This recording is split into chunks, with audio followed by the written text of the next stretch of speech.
AIM के supremo इस देश की सियासत में वो एक अलग रंग जोड़ते हैं और इस तरह के तमाम रंगों से ही हमारा ये देश खुशरंग सियासत का गुलदस्ता बनता है। तो इस बार यूपी की सियासत में किस तरह के रंग वो घोलने वाले हैं, कौन से रंग घोल चुके हैं ऑलरेडी, और अब आगे किस तरह के रंग हमको दिखाने वाले हैं, इस देश की प्रदेश की जनता को दिखाने वाले हैं, उनसे हम बातचीत करेंगे। लेकिन उनको यहां मंच पर आमंत्रित करूं उससे पहले एक छोटी सी रिपोर्ट आपको जरूर देखनी चाहिए। मैं आपको उस रिपोर्ट की तरफ ले चलने वाला हूं, लेकिन उससे पहले बता दूं इस चर्चा में समीर, सुमेरा और राहुल भी मेरे साथ होंगे। आइए अब देखते हैं ये रिपोर्ट।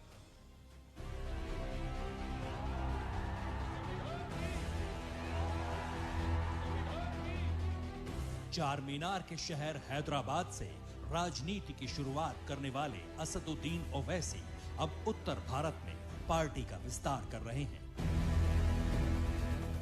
बिहार में 5 सीटें जीतने वाली एआईएमआईएम अब उत्तर प्रदेश में जोरदार दस्तक देने के लिए तैयार है। चुनावी तैयारी में जुटे बैरिस्टर असदुद्दीन ओवैसी यूपी में ताबड़तोड़ रैलियां कर रहे हैं। बीजेपी सरकार पर तीखा हमला बोल रहे हैं। विकास हो रहा है बाबा के दौर में। बाबा के पास एक ही फार्मूला है, जाके बाबा को बोलिए सर नाम बदल दो, काम हो जाएगा। मैं आपसे वादा कर रहा हूं कि इंशाअल्लाह ताला। अपने आक्रामक तेवर के लिए मशहूर असदुद्दीन ओवैसी की नजर उत्तर प्रदेश के करीब 20% मुस्लिम वोट बैंक पर है। प्रदेश में 130 से 135 सीटें ऐसी हैं जहां मुस्लिम वोट बैंक निर्णायक है। ऐसे में मुसलमानों के अधिकारों को लेकर मुखर होकर बोलने वाले असदुद्दीन ओवैसी अपनी जमीन तैयार करने में शिद्दत से जुटे हैं। असदुद्दीन ओवैसी आपको पैगाम देने आया है कि हम अब बैंड बाजा नहीं बजाएंगे, अब हम जमहूरी तरीके से इन लोगों को बजाकर अपने उम्मीदवार को कामयाब करेंगे। 2019 के विधानसभा उपचुनाव में यूपी में एआईएमआईएम ने पहली बार अपना कैंडिडेट खड़ा किया था। प्रतापगढ़ सीट पर ओवैसी की पार्टी को कांग्रेस और बीएसपी के कैंडिडेट से ज्यादा वोट मिले थे। ऐसे में 2022 चुनाव को लेकर असदुद्दीन ओवैसी भी उत्साहित हैं और उनके कार्यकर्ता भी। हालांकि यूपी के मुसलमान अब तक बीएसपी, एसपी और कांग्रेस के पाले में रहे हैं। सवाल है, क्या असदुद्दीन ओवैसी 3 पार्टियों के मुस्लिम वोट बैंक पर दावेदारी तोड़ पाएंगे? ये नहीं चाहते उत्तर प्रदेश में कि मुस्लिम माइनॉरिटी की एक इंडिपेंडेंट पॉलिटिकल लीडरशिप क्रिएट हो। हम ये बात कर रहे हैं लीडरशिप की, हिस्सेदारी की, तो जाहिर है इनको तकलीफ होगी। विरोधी आरोप लगाते हैं कि असदुद्दीन ओवैसी बीजेपी की बी टीम है। ऐसे में सवाल है, उत्तर प्रदेश चुनाव में एआईएमआईएम किस पार्टी के वोट बैंक में सेंध लगाएगी? असदुद्दीन ओवैसी के कारण उत्तर प्रदेश विधानसभा चुनाव में किसका सियासी नफा और नुकसान होगा? इन तीखे सवालों का जवाब देने टीवी9 भारतवर्ष के सत्ता सम्मेलन में मौजूद हैं खुद एआईएमआईएम के मुखिया असदुद्दीन ओवैसी।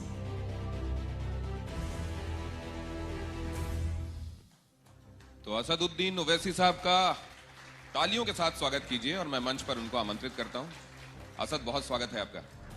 प्लीज इस चर्चा को हम आगे बढ़ाते हैं। मैं अपने सहयोगियों से गुजारिश करूंगा, जब उनके पास उनके जहन में कोई भी सवाल हो मुझे इशारा कर दीजिएगा, मैं आपकी तरफ भी निगाह रखूंगा।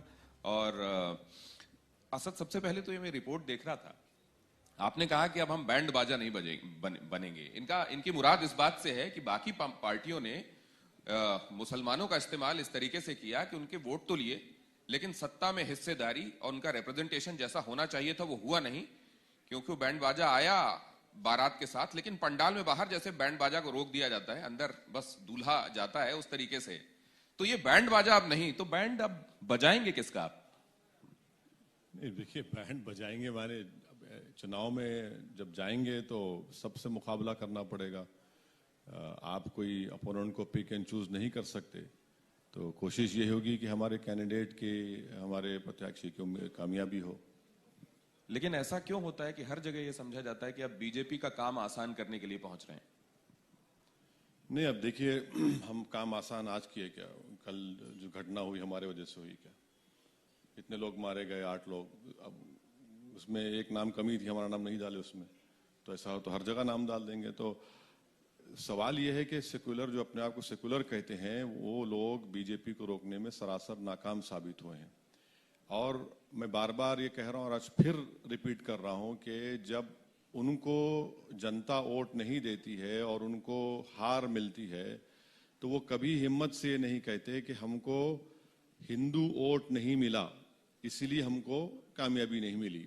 और जब हम इलेक्शन लड़ रहे हैं तो इनको फिक्र हो जाती है कि फिर मुस्लिम वोट का क्या होगा। हम ये कह रहे हैं कि भाई 2019 के लोकसभा के चुनाव में सपा और बीएसपी साथ मिलकर लड़े, तब भी आप सिर्फ 15 सीट जीते।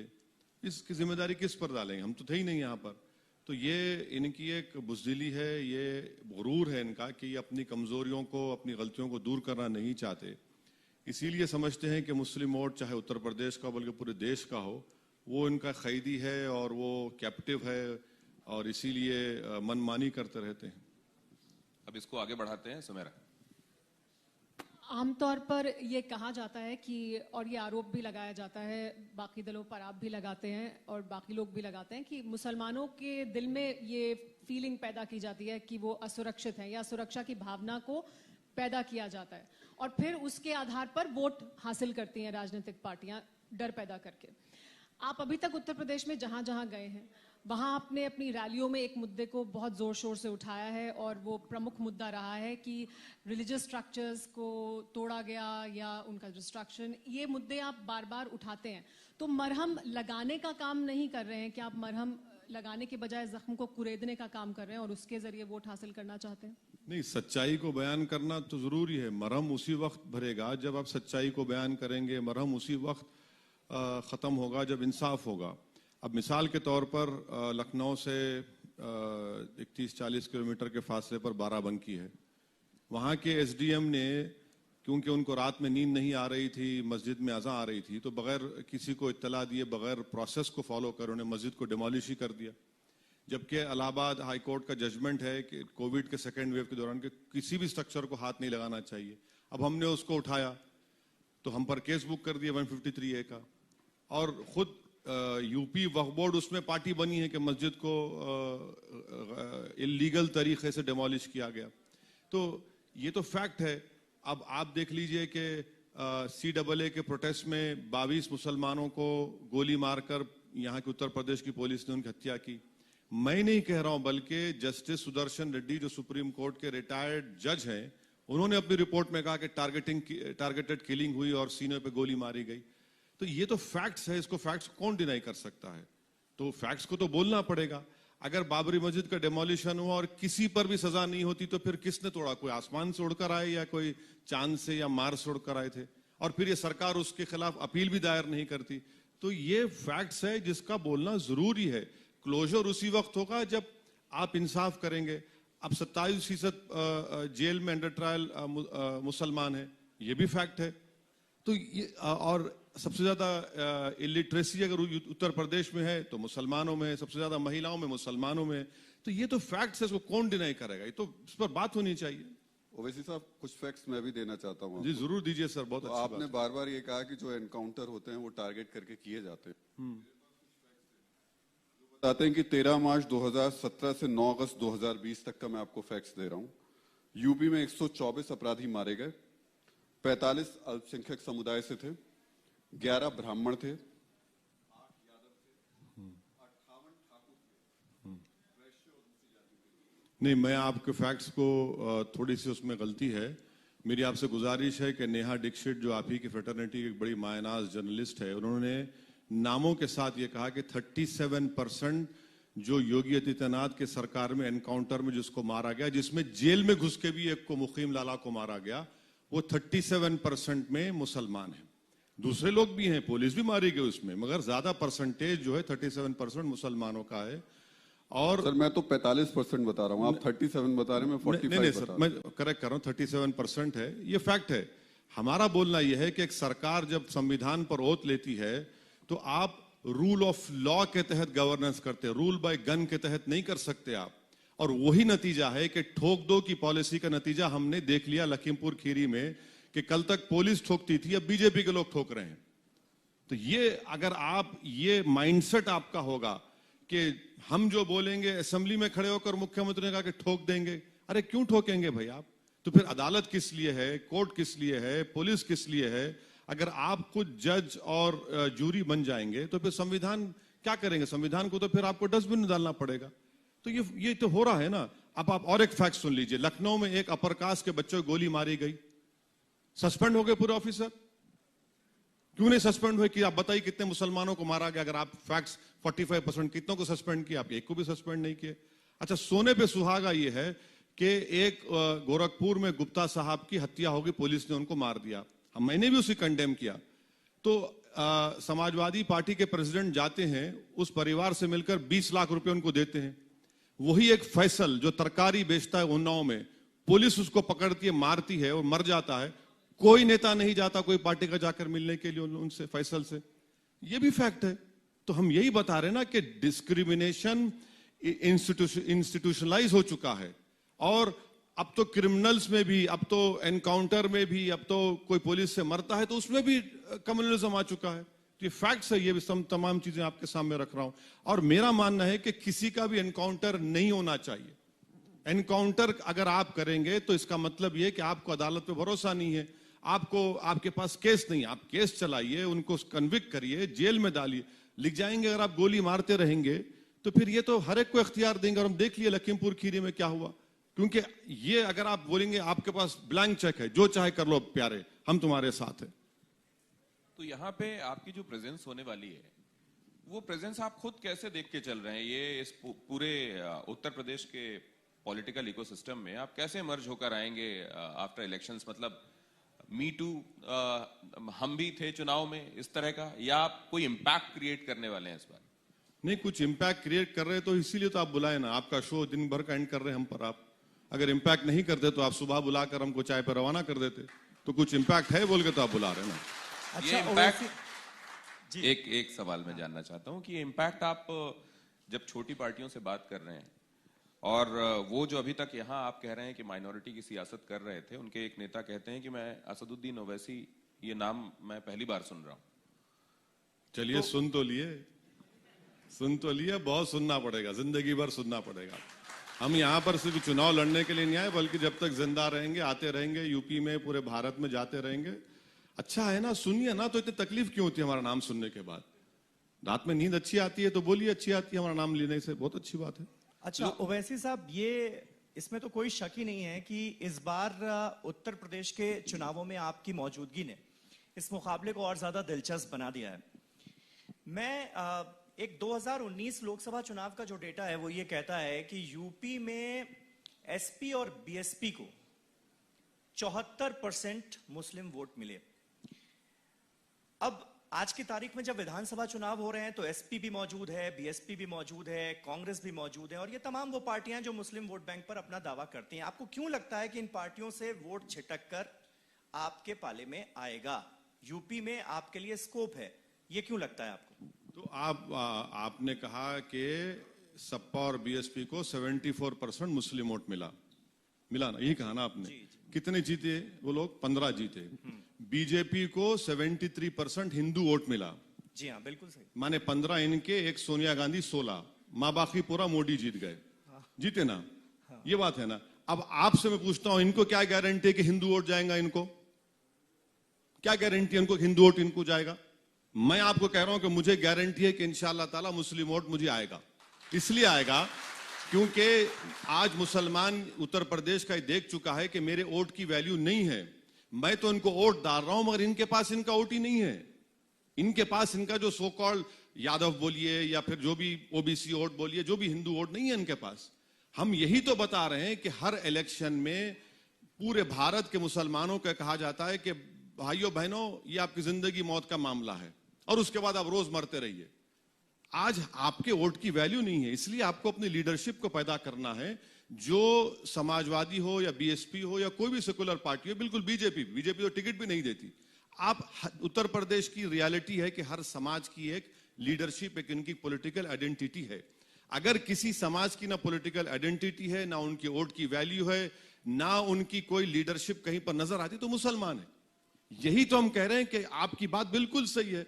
भाई जब इतना वोट देने के बाद भी बीजेपी को नहीं रोक पा रहे हैं, तो तो फिर कम से कम आप अपने लीडरशिप को तो बनाइए ना, और यकीनन ये चेंज आएगा और आ रहा है, और आप देखेंगे नतीजा। लेकिन ओवैसी साहब, इसी में बस एक छोटा सा सवाल ये है, क्योंकि मैंने बहुत सारी आपकी स्पीचेस सुनी और आप जाहिर तौर पर अपने आप को सेकुलरिज्म के झंडा बरदार के तौर पर पेश करते हैं, सेकुलर मुल्क भी है ये, लेकिन आपकी तकरीरों को सुनने के बाद ऐसा लगता है कि आप ये कहने की कोशिश कर रहे हैं ऑडियंस से, अपने वोटर से, कि एक मुसलमान नेता जब तक इंपॉर्टेंट पोस्ट पर नहीं आएगा तब तक मुस्लिमों का काम नहीं होगा, यानी मुस्लिम नेता ही मुसलमानों का काम करवाएंगे। अगर ये सोच है तो फिर वो सेकुलरिज्म के आइडियल माहौल का तस्वुर जो हम करते हैं, फिर वो कहां पूरा हुआ उस नजरिए से भी? देखिए, भारत का जो संविधान में जो सेकुलरिज्म है, मैं उसकी कदर करता हूं और करता रहूंगा। जो पॉलिटिकल सेकुलरिज्म है वो धोखा देने के लिए इस्तेमाल होता है, उसकी कोई वैल्यू मेरे पास नहीं है। अब आप मुसलमानों के बात कर रहे हैं भाई, तो फिर नरेंद्र मोदी ने जो कैबिनेट में बाघेल साहब को क्यों बनाया, अनुप्रिया पटेल क्यों बनाया? सेकुलरिज्म के लिए बनाया या वोट लेने के लिए बनाया? योगी आदित्यनाथ ने अपनी कैबिनेट में तब्दीली की, क्यों किया? पूरे समाज को वोट दिया, क्योंकि उस समाज का वोट चाहिए। क्यों वोट चाहिए?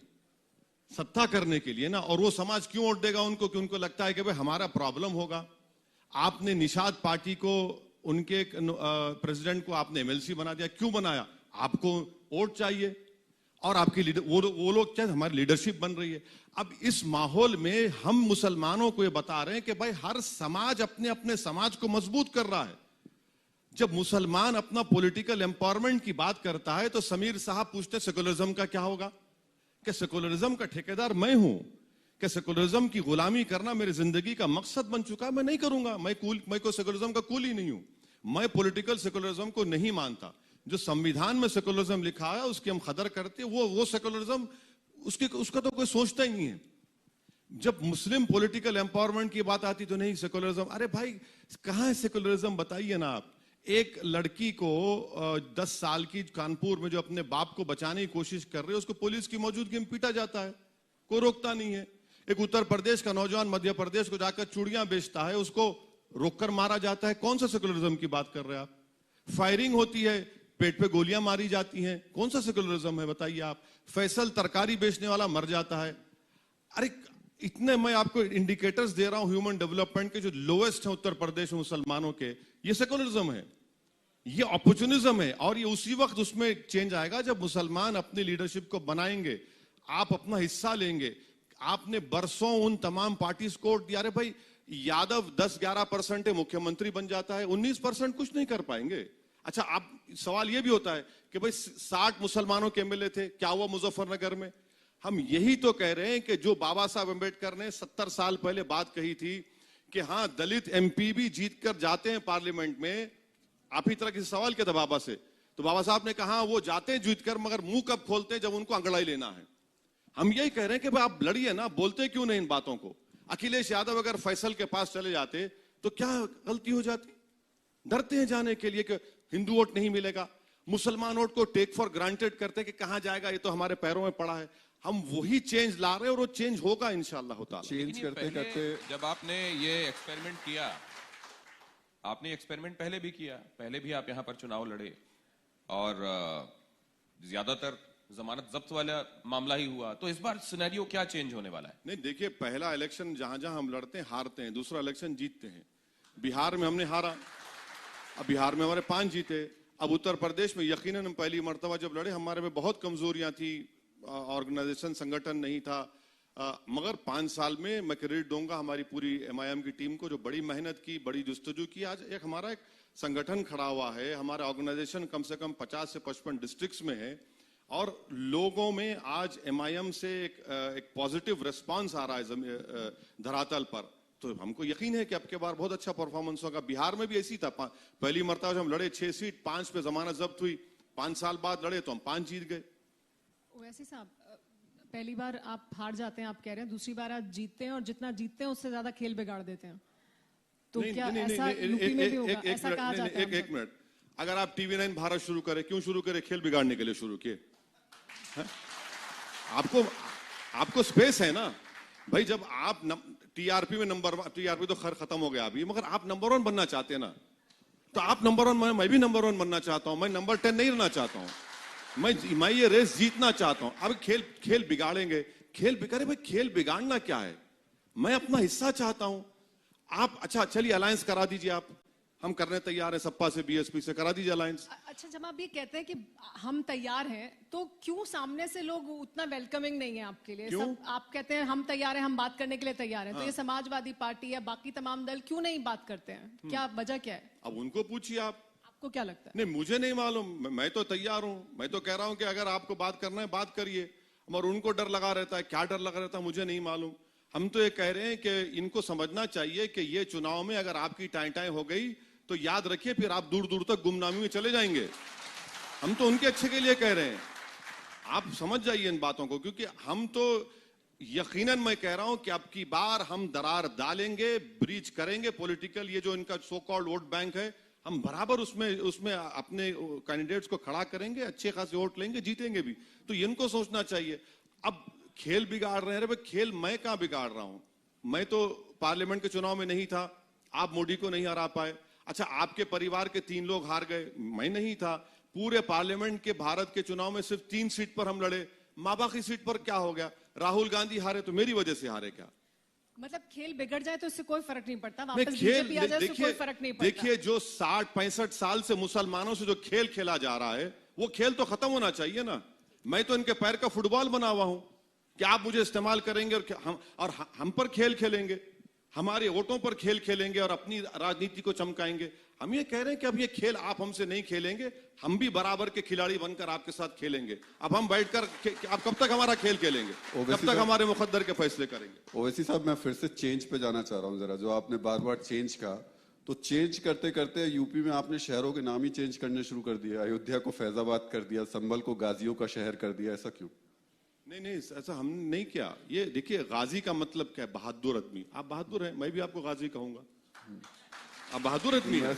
नहीं भाई, देखिए उर्दू, देखिए प्रॉब्लम मैं राहुल कहलाना ही पसंद करूंगा। हाँ? मैं तो राहुल कहलाना ही पसंद नहीं, मैं कहूंगा कि गाजी राहुल, बुरी बात क्या है उसमें?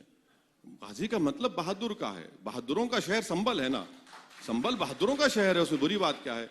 अब नाम तो बाबा चेंज कर रहे हैं, मैं नहीं चेंज कर रहा हूं नाम। हम जो फैजाबाद गए तो फैजाबाद नाम तो है ना, फैजाबाद तो था। आपने रुदौली में जलसा हुआ, आपने नाम चेंज कर दिया, ठीक है। हम ये बोल रहे हैं कि नाम चेंज करने से क्या गंगा पे लाशें नहीं तीर रही हैं?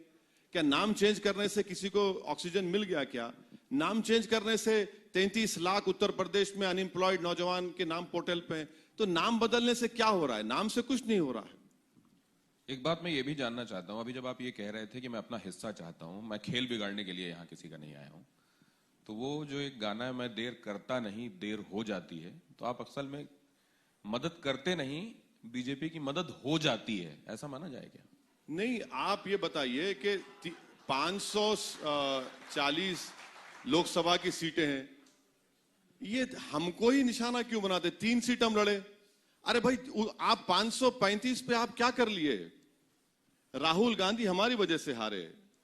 आप महाराष्ट्र में हमारे खिलाफ वोट लिए चुनाव में और बोले कि ओवैसी को वोट मत दो, शिवसेना बीजेपी को रोकना है। जब चुनाव हो गए तो कांग्रेस एनसीपी शिवसेना से बैठकर निकाह कर लेते हैं।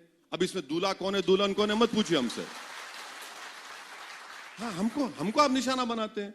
हम तो लड़ रहे हैं ना, हम जितना लड़ रहे हैं कोई नहीं लड़ रहा है। अब पार्लियामेंट में यूएपीए का बिल आता है, अमित शाह मूव करते हैं, उस बिल की तायीद कौन करते? समाजवादी और कांग्रेस। और हम पूछिए उनसे, पूछिए आपने किया नहीं किया था? आपने किया वहां पर, जिसकी वजह से आज पूरे लड़के और जो गवर्नमेंट के खिलाफ हैं वो जेल में सड़ रहे हैं। एक तो बेचारा जेल में मर गया, एक ज़ईफ आदमी।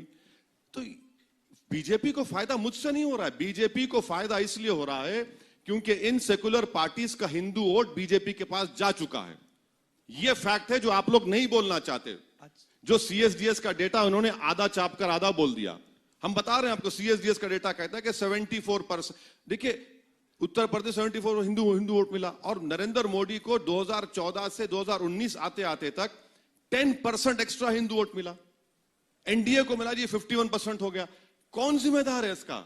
असद, एक बात बताइए, मैं जब देखता हूं अभी जो सेंट्रल गवर्नमेंट है उसकी लीडरशिप सबका विकास सबका विश्वास की बात करती है, पॉलिसी सब पर लागू। आप हालांकि ये बात कहते हैं कि आप ये बताइए कि 10 नाम गिनाइए मुझे, जिनको ये फायदा मिला। लेकिन एक बात बताइए, आप तो बातों में भी अगर वो ख्याल नहीं रखेंगे, आप कहेंगे मैं इस संविधान में जो लिखा हुआ है सेकुलरिज्म को मानता हूं, ये कोई सेकुलरिज्म नहीं है, तो मतलब आप एक वर्ग विशेष की राजनीति करेंगे, हिंदू आपकी तरफ ना देखे उम्मीद से। मैं इतनी कन्वर्सेशन में कभी किसी हिंदू के खिलाफ बोला हूं? मैं तो नहीं बोल रहा हूं ना, मैं तो आपको, हम डेटा की बात कर रहे हैं जो डेटा पब्लिक डोमेन में है। अगर सबका साथ, सबका विकास, सबका विश्वास की आप बात कर रहे हैं, तो मैं चैलेंज के साथ कह रहा हूं कि पिछले 3 साल में प्रधानमंत्री आवास योजना ग्रामीण में जितने मुसलमानों को आपने घर सैंक्शन किए, 10 घर हमको दिखा दीजिए। चलिए 10 घर दिखा दीजिए आप। मैं आरटीआई एप्लीकेशन डाला हूं। आप प्रधानमंत्री किसान क्या इंश्योरेंस, अच्छा बताइए ना, दीजिए, कहां है बताइए। आप कौन सी बात कर रहे हैं? आप तो सिर्फ नारे लगाते हैं, सबका साथ, सबका विकास, सबका विश्वास, गैस गैस। अरे क्या शेयर नहीं मिलना चाहिए? शेयर मिलना चाहिए ना, कौन बोल रहा है इसके बारे में? मिलना चाहिए, मगर आप तो दे ही नहीं रहे। अच्छा, स्कॉलरशिप की स्कीम माइनॉरिटीज की, merit cum means, pre matric, post matric, मैं बार बार कह रहा हूं उसको डिमांड ड्रिवन करिए, आप नहीं करना चाहते। इन अ वे मतलब आप ऐसा कर नहीं रहे हैं, लेकिन क्या ये प्रकारांतर से वो जो 2 कौमी थ्योरी थी, 2 नेशन थ्योरी, जिसमें पाकिस्तान बन गया, अगर इसी तरीके से वर्ग विशेष की नुमाइंदगी की सियासत देश में होगी, तो क्या उस खतरे की तरफ हम नहीं बढ़ते जाएंगे? नहीं, देखिए, ये जो है ना, ये आपकी कैसेट बहुत पुरानी हो चुकी है, पार्टीशन की बहुत पुरानी हो चुकी है, बहुत पुरानी, अब नहीं चलने वाले इसकी बने। अरे बताइए भाई, अगर हम यहां पर हैं तो क्यों हैं हम यहां पर? अगर भारत में 17 करोड़ मुसलमान हैं, क्यों हैं? हमने जिना के पैगाम को रिजेक्ट किया। हम मुस्लिम बाय चॉइस भी है, बाय बर्थ भी। हम तो कभी पाकिस्तान तरफ देखे भी नहीं। संवैधानिक सेकुलरिज्म क्या है? वो कैसे अलग है पॉलिटिकल सेकुलरिज्म? संविधान का जो सेकुलरिज्म है वो ये कहता है कि इस देश का कोई मजहब नहीं है, इस देश सब मजहब को मानेगा। आप बताइए, जो रूलिंग पार्टी है क्या करते हैं? वो मजहब बना लेते हैं, वो कहते हैं ये मजहब है हमारा, मेजॉरिटी मजहब है, उसको जोड़ देते हैं। संविधान तो कहता है कि इस देश का कोई मजहब ही नहीं है। तो निराला देश है पूरी दुनिया में जो किसी का, इसका कोई मजहब भी नहीं है और वो तमाम मजहब को मानता वो आपकी निगाहों में गलत है, लेकिन जो आप कर रहे हैं वो नहीं, गलत से ही गलत को काट रहे हैं। जो संविधान में जो सेकुलरिज्म है वो बराबरी की बात करता है, वो बराबरी की बात करता है, इक्वालिटी की बात करता है, लिबर्टी की बात करता है, जस्टिस की बात करता है। आप तो सब खत्म कर दिए ना, कहां है लिबर्टी? तो आप पॉलिटिकल सेकुलरिज्म जिसको कह रहे हैं, so you are trying to counter that secularism, you are trying to wash filth with filth. नहीं, मैं ये क्या कह रहा हूं, मैं पॉलिटिकल सेकुलरिज्म के खिलाफ हूं। पॉलिटिकल सेकुलरिज्म का मतलब यह है कि कभी भी मुसलमान अपनी लीडरशिप को पैदा ना करे। पॉलिटिकल सेकुलरिज्म का मतलब यह है कि मुसलमान इन सो कॉल्ड सेकुलर पार्टीज का गुलाम बनकर रहे। पॉलिटिकल सेकुलरिज्म का मतलब यह है कि मुसलमान का सोशल एजुकेशनल स्टैंडर्ड्स कभी ना इंप्रूव हो। यह इसका मतलब है, जिसको मैं नहीं मानता। हाँ, जो संविधान में सेकुलरिज्म लिखा गया, और कोई कहेगा बाद में अमर, जो कॉन्स्टिट्यूशन में जो फंडामेंटल राइट्स है वो कुछ सेकुलरिज्म की बात करता है। चलिए एक बार फिर उत्तर प्रदेश की सियासत से जुड़ा सवाल लेते हैं। ओवैसी साहब, आप खुद ये कहते हैं कि आप सियासत की सबसे बड़ी लैला हैं, जिसके मजनू बहुत सारे हैं। अब ये लैला उत्तर प्रदेश में किसे अपना मजनू चुनेगी, ये एक बहुत बड़ा सवाल हो गया है। देखिए, आप सुनिए एक बात सुनिए। लैला की मोहब्बत में मजनू दीवाना होता है, तो बहुत दीवाने होंगे, होने दीजिए, हमको क्या करना है। लैला कभी दीवानी नहीं होती, मजनू दीवाना होता है। नहीं, ये सवाल मैंने इसलिए पूछा क्योंकि बहुत सारे लोग नजरें गड़ाए इस बात का इंतजार कर रहे हैं कि इस लैला का मजनू कौन होगा। अभी थोड़ी देर पहले ओम प्रकाश राजभर साहब थे मेरे साथ। आजकल बड़ी आप लोगों की मेल मुलाकातें हो रही हैं, और राजभर साहब ने यह कहा कि देखिए, इसमें कोई शक नहीं है कि अखिलेश यादव ही बीजेपी को हरा सकते हैं, विजय रथ रोक सकते हैं।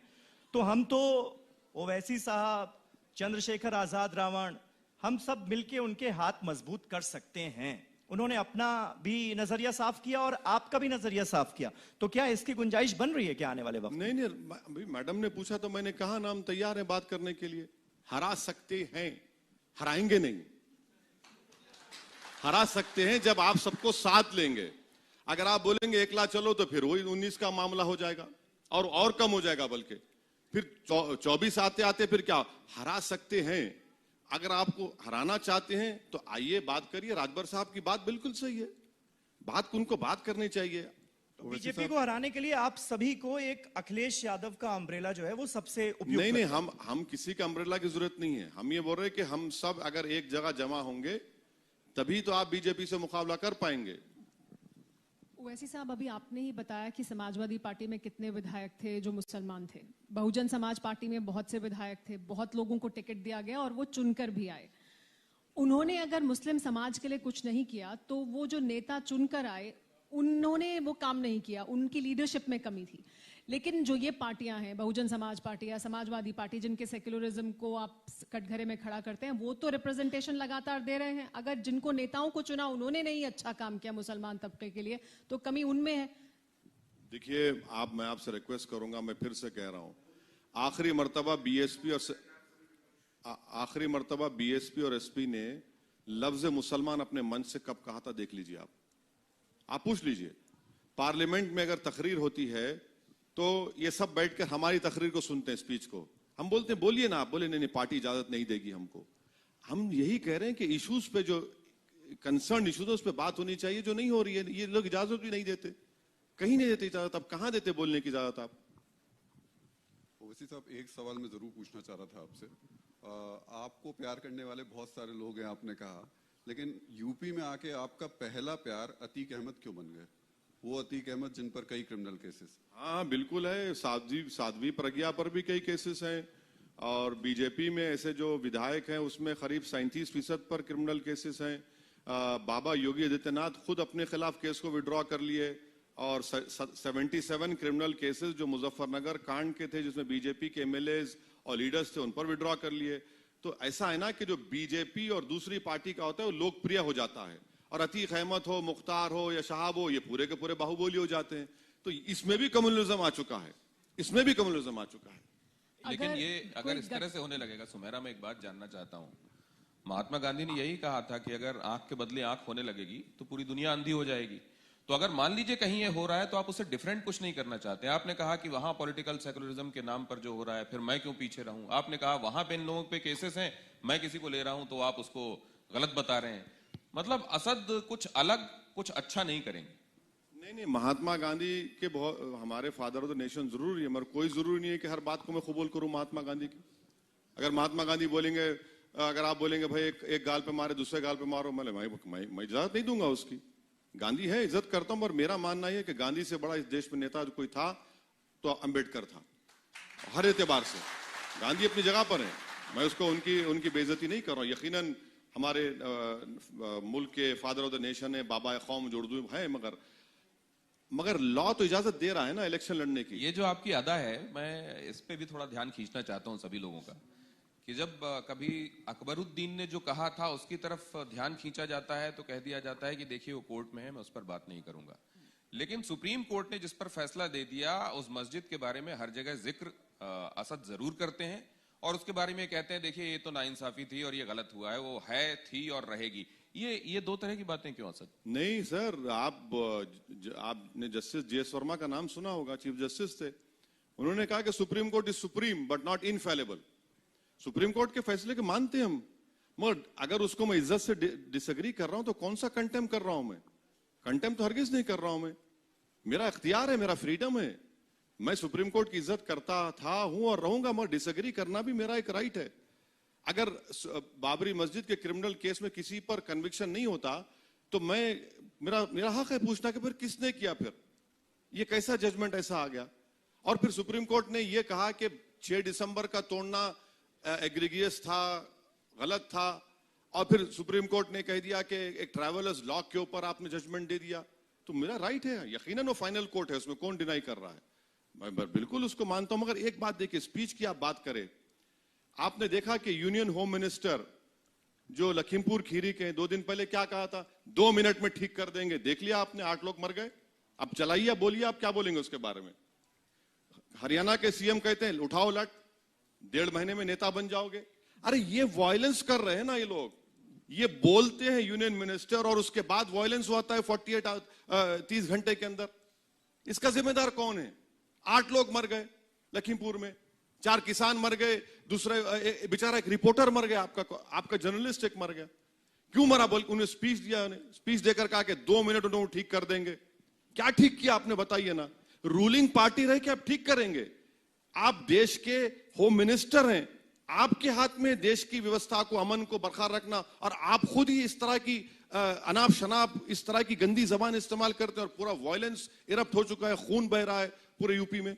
तो यही तो हम कह रहे हैं कि आप जब बोलेंगे तो आपके मुंह से अल्फाज ऐसा निकल रहे हैं जैसा कि पूरा शराफत के अल्फाज निकल रहे हैं, और हमारे मुंह से निकल रहा है गंदगी निकल रही है। ये कैसे होगा? आप तो सत्ता में है ना, एक मिनिस्टर की ये रिस्पॉन्सिबिलिटी, ये जबान होनी चाहिए कि आप बोलेंगे हम ठीक कर देंगे 2 मिनट में।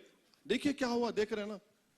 अब मेरे को समझ में नहीं आ रहा कि ये क्या हो रहा है यूपी में। मैं किसी का पक्ष नहीं लूंगा, लेकिन मैं आपसे ये जानना चाहता हूं, नहीं आप किसी बात को इसलिए सही कहते हैं। मैं ये नहीं कह रहा हूं कि आप किसी 4 बातें हो रही हैं तो मेरी 3.5 सही है या मेरी 4.5 सही है, आप ये कहना चाह रहे हैं? नहीं, मैं तो कह रहा हूं मेरी पूरी बात सही है मेरी। कौन कह रहा 3.5 सही है? हम तो पूरी बात सही कह रहे हैं।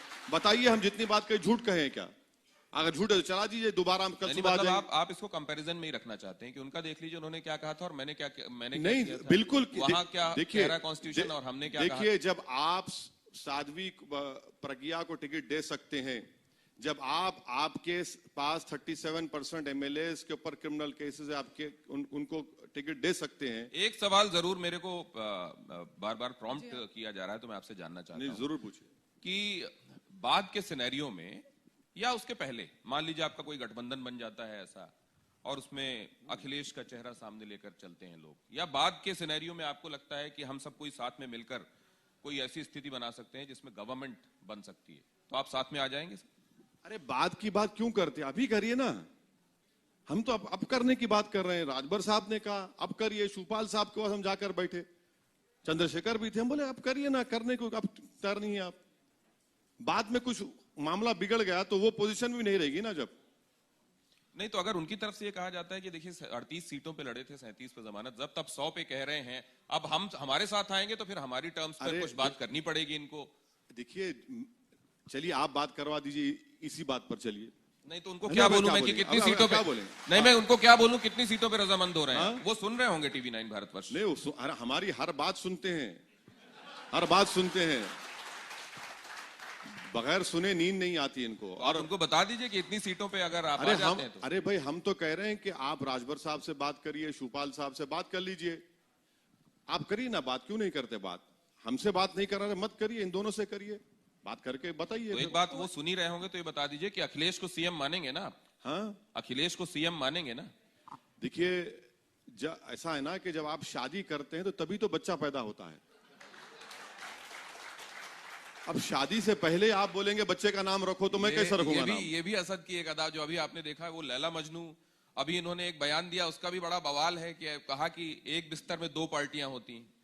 उन्होंने कहा कि मियां किसी और पार्टी में होता है, बीवी किसी और पार्टी। आप हमारी बात सुनिए। हम नानपारा गए, वहां की विधायक बीजेपी की है मैडम, हस्बैंड है अखिलेश के साथ।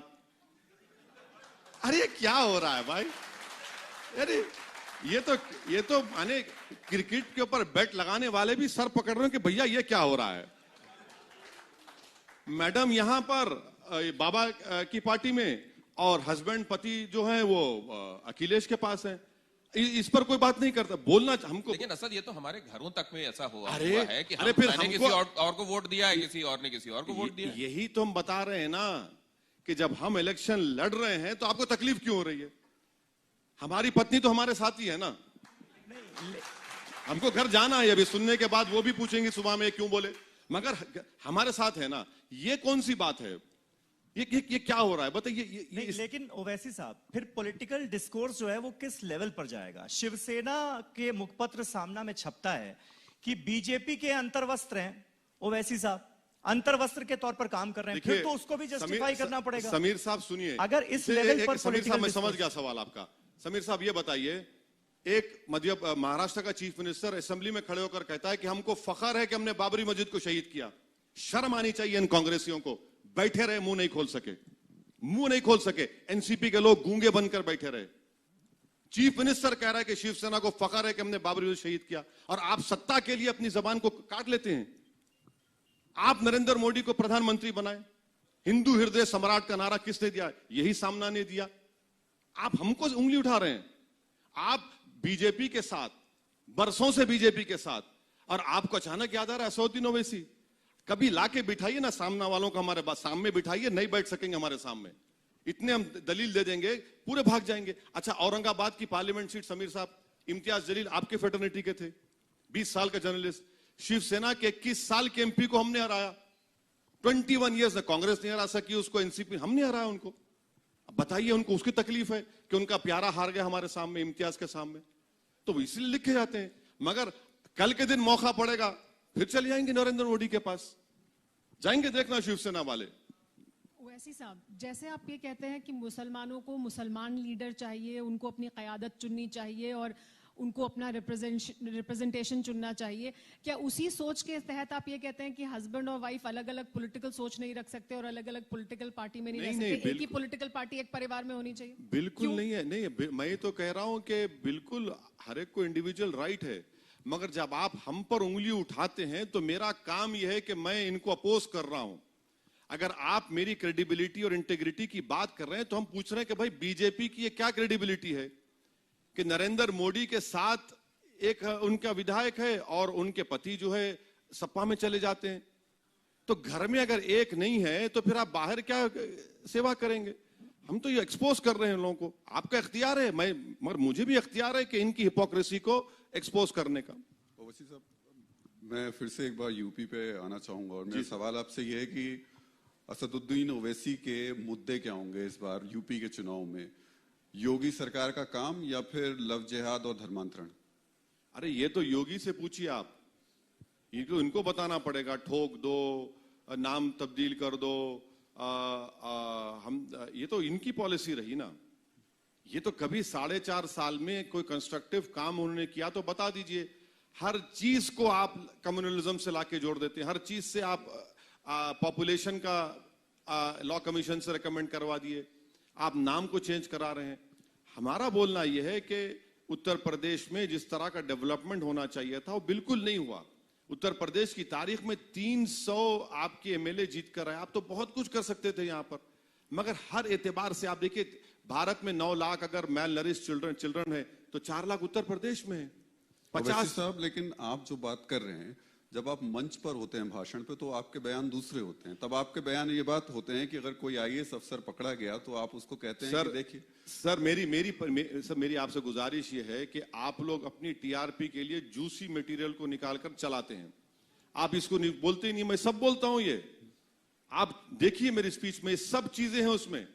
आप समझते हैं कि लोग सिर्फ इसी मेरी बातों से लोग सुन के, हमारी बात सुन के उसके नहीं, ये सब बातें हम रखते हैं, ये फैक्ट्स को रखते हैं, ये तमाम चीजों को हम रखते हैं, जनता के सामने रखते हैं। अगर मैं यहां बोल रहा हूं तो क्या मैं स्टेज पर नहीं बोलूंगा? बिल्कुल बोलूंगा और बोलता है और बोलता रहूंगा। नहीं, लेकिन ओवैसी साहब, इसी से जुड़ा एक ये सवाल है कि आप खुद एक पढ़े लिखे बैरिस्टर हैं। जी शुक्रिया, पढ़े लिखा। संसद में आप इतने सारे लोगों की नुमाइंदगी करते हैं, लेकिन जब इस्लाम की बात आती है तो इस्लाम के उदारवादी चेहरे के खिलाफ खड़े हुए नजर आते हैं ओवैसी साहब, और कट्टरवाद के साथ नजर आते हैं।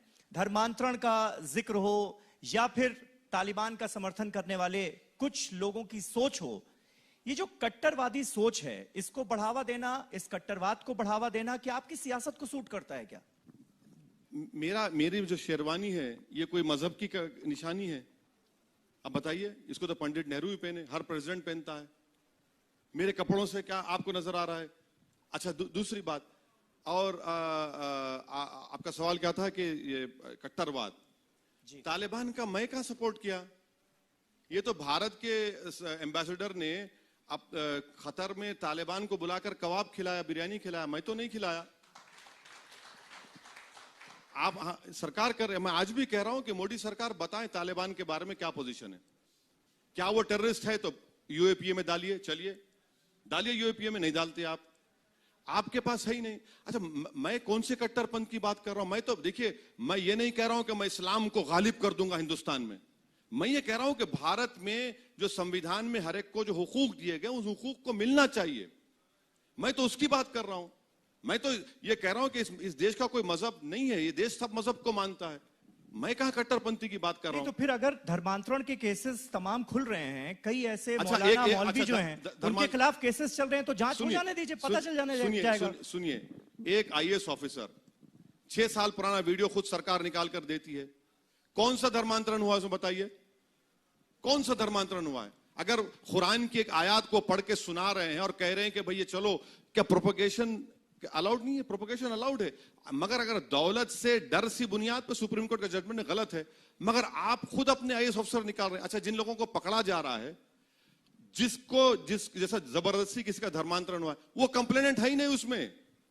मैं आपसे कह रहा हूं, वो पढ़िए केस, वो जो एफआईआर है, जो भी है, रिमांड रिपोर्ट है, उसमें जिक्र ही नहीं है। आप खाली डाल रहे हैं जेल में, और फिर 1-2-3 साल के बाद वो लोग बरी हो जाते, मीडिया में आता ही नहीं जिक्र उसका। हम कहां कट्टरपंथी की बात करें? कट्टरपंथी की बात तो वो लोग कर रहे हैं जो कब्रिस्तान और शमशान की बात करते हैं। कट्टरपंथी की बात तो वो लोग कर रहे हैं जो अब्बाजान कहते हैं।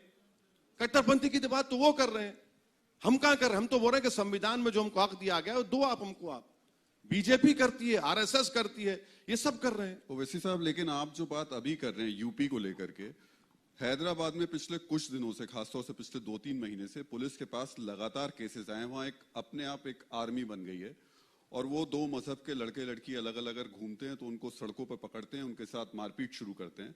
उसमें लड़का अगर हिंदू है और लड़की अगर मुस्लिम है, और ऐसे बाकायदा एफआईआर दर्ज हुई हैं, ऐसे लोगों को अरेस्ट किया गया। लेकिन असदुद्दीन ओवैसी की जुबान से उसके बारे में कभी कुछ सुनने को नहीं सर, उसमें हमने रोका क्या पुलिस को? हमने कहा नहीं, आप नहीं कर सकते। हमने कहा जो कानून तोड़ेगा उसको कानून का हिसाब देना पड़ेगा। हम तो रोके नहीं है किसी को, ना हमने कभी कहा इस बात को।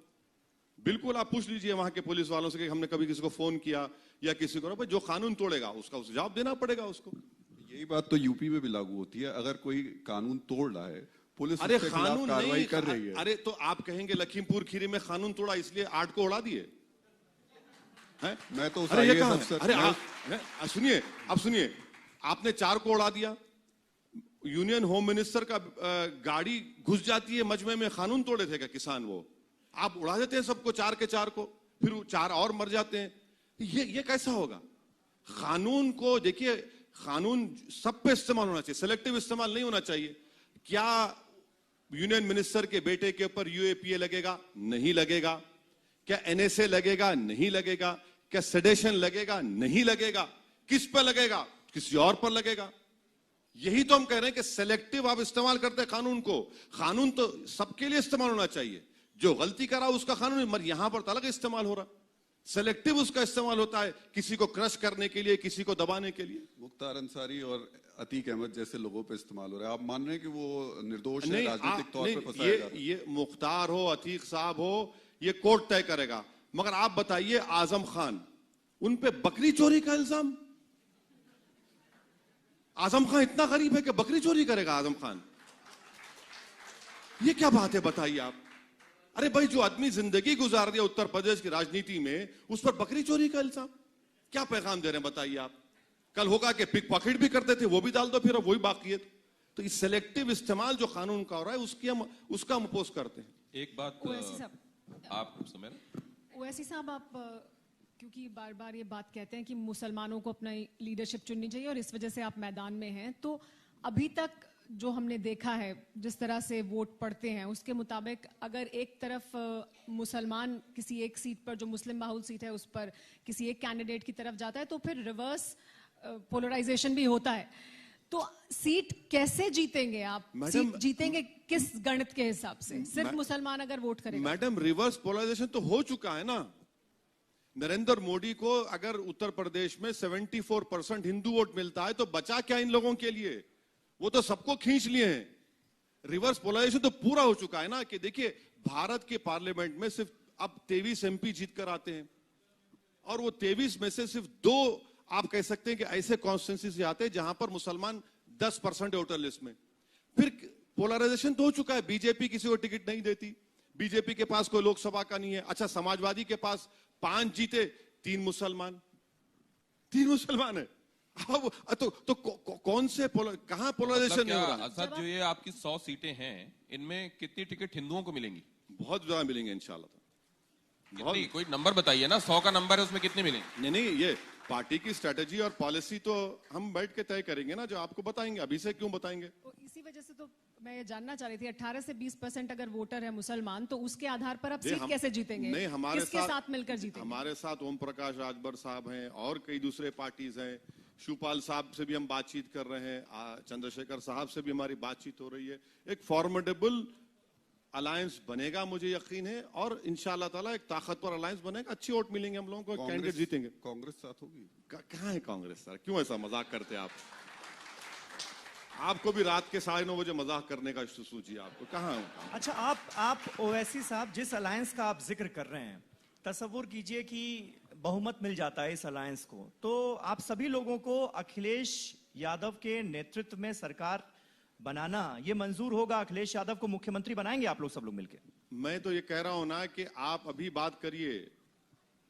देखिए, आपको तो अभी बहुत लंबी रेस जाना है। ये कैसा है ना कि रिले रेस है ये। अगर आप उस दिन का इंतजार कर रहे हैं, अगर आप देख रहे हैं कि आपको वो ओहदे पर बैठना है, तो फिर आपको सबको साथ लेना पड़ेगा, आपको समीकरण करना पड़ेगा। अगर आप नहीं करेंगे तो फिर नुकसान आपका होगा। एक सवाल यह भी कि मोदी और योगी से क्या स्पेसिफिक दिक्कत है आपको? हाँ, नरेंद्र मोदी हाँ, और योगी से क्या स्पेसिफिक दिक्कत है आपको? नहीं, मेरी कोई पर्सनल दुश्मनी उनसे नहीं है, मगर उनके जो काम करने के तरीके हैं बिल्कुल गलत है, बिल्कुल गलत है, जो संविधान के खिलाफ है, जो संविधान के जो सेकुलरिज्म है, जो संविधान की रूह है, उसके खिलाफ है। और इसीलिए हम उनको अपोज करते हैं और करते रहेंगे इंशाअल्लाह ताला। उसमें कोई बुरी बात नहीं है। देखिए, अपोज करना जरूरी है जमहूरियत के लिए, डेमोक्रेसी के लिए, और अपोज करने से ही डेमोक्रेसी, फ्रीडम ऑफ एक्सप्रेशन जिंदा होता है। अगर सब लोग खवाल पार्टी बन जाएंगे, मोदी बोलेंगे, योगी बोलेंगे, तो क्या डेमोक्रेसी कहां रहेगी? डिक्टेटरशिप बन जाएगी। मगर देश में ऐसा माहौल बन रहा है कि बस तारीफ करो, इनके खिलाफ कुछ एक मत बात दिखाओ। मैं ये जानना चाहता हूं कि आपको ये दिखाई दे रहा है कि बाकी जो पॉलिटिकल पार्टीज थी उनको बीजेपी ने अपनी पिच पर आने के लिए मजबूर कर दिया है, और इस तरीके से आपके लिए एक बड़ा क्लियर कट सिनेरियो इमर्ज कर रहा है। नहीं, देखिए, हमने राजनीति हमारे बड़ों के पैरों के पास बैठकर सीखी, जिसमें हमारे वालिद मरूम भी और बड़े बड़े नेता हैं। तो हमको पहला बेसिक चीज सिखाया गया, कभी आपके अपोनेंट के घर जाकर आप नहीं लड़ना लड़ाई, उनको घर से बाहर निकालो। अगर आप घर जाके लड़ूंगा तो आप तो मुझे पछाड़ देंगे ना। अगर मैं आपको घर से निकालकर बीच चौरस्ते पे लाऊंगा, चौराहे पे लाऊंगा, जब भी तो लड़ेंगे आप। तो ये लोग समझ नहीं रहे हैं, वो बीजेपी के स्ट्रांग पॉइंट्स पर लड़ना चाह रहे। देखिए, इस देश में राजनीति क्या हो रही है कि सबसे बड़ा हिंदू कौन है, मोदी है या हम हैं? उसी में तो सब हार रहे हैं आप लोग। क्योंकि अरुण जेटली ने सही कहा था कि जब ओरिजिनल है तो क्लोन को क्यों एक्सेप्ट करेगा? तो ये लोग समझ ही नहीं रहे इस बात को। नहीं, तो ये जो 74% वोट मिलते हैं, नरेंद्र मोदी को मिले हुए वोटों का भी तो आपको एहतराम करना पड़ेगा। नहीं, एहतराम कौन नहीं कर रहा है? जमहूरियत में है, वोट मिले हैं, इससे तो प्रधानमंत्री बने हैं, और हम उम्मीद करते हैं कि 24 में पार्लियामेंट के चुनाव होंगे, हम उम्मीद करते हैं। मगर रियलिटी तो है ना, जो समीर साहब ने कहा कि उनको 74% उत्तर प्रदेश में हिंदू वोट मिला है, और ये भी रियलिटी है कि उन्होंने किसी मुसलमान को टिकट नहीं दिया है। ये भी रियलिटी है कि उनके पास कोई मुस्लिम लोकसभा का एमपी नहीं है। बिल्कुल रियलिटी है ये। बहुत शुक्रिया करूंगा असद, लेकिन अभी आपको विदा करने के पहले जरा मैं यहां पोडियम पे कुछ एक बातें मैं कहना चाहूंगा। और वो बातें ये हैं कि ये जो कॉन्क्लेव आप देख रहे थे, सत्ता सम्मेलन उत्तर प्रदेश, ये जो कॉन्क्लेव है, निश्चित रूप से आज पूरे दिन का ये जो एफर्ट TV9 भारतवर्ष का था, इससे आप लोगों को एक बहुत स्पष्ट तस्वीर, एक बहुत क्लियर पिक्चर मिल गई होगी कि अभी सियासत सूबे की कहां खड़ी हुई है और आने वाले दिनों में कहां जाने वाली है। निश्चित रूप से इस कॉन्क्लेव को सफल बनाने में जिन लोगों की भूमिका रही, आप तमाम ऑडियंस की जो यहां तक पहुंचे और लगातार यहां बने रहे, हमारी टीम जिसने अथक मेहनत की और इसको संभव बनाया, हमारे सीनियर्स जिन्होंने इसका मार्गदर्शन का जिम्मा लिया, और आप सब जिन्होंने वक्त निकाला, इससे जुड़े रहे, इसमें आना कबूल किया, असद आप जैसे तमाम मेहमान, उन सब का मैं शुक्रिया अदा करता हूं। और साथ में स्पॉन्सर्स का भी इस समय जिक्र आवश्यक है, जो इस कार्यक्रम को संभव बनाने में हमारे साथ आए। सिग्नेचर ग्लोबल और मेघदूत आयुर्वेदिक, इनके जरिए ये कॉन्क्लेव प्रस्तुत किया गया, ये भी इसमें शरीक हुए। दिस वाज बाय सकरनी and Rupa Frontline and associate sponsors for singer, scary jeans and Astro Talk. आप सबका बहुत धन्यवाद। आप सब ने अथक रूप से हमारे दर्शकों के लिए मेहनत करके ये कॉन्क्लेव सफल बनाया, और ये सेशन स्पेशली असद, आपने 4 चांद लगाए इस सेशन में आके, आपका बहुत शुक्रिया। और तमाम ऑडियंस, ये ब्यूटीफुल ऑडियंस जो यहाँ है, और हमारे तमाम दर्शक जो हमारे साथ जुड़े रहे।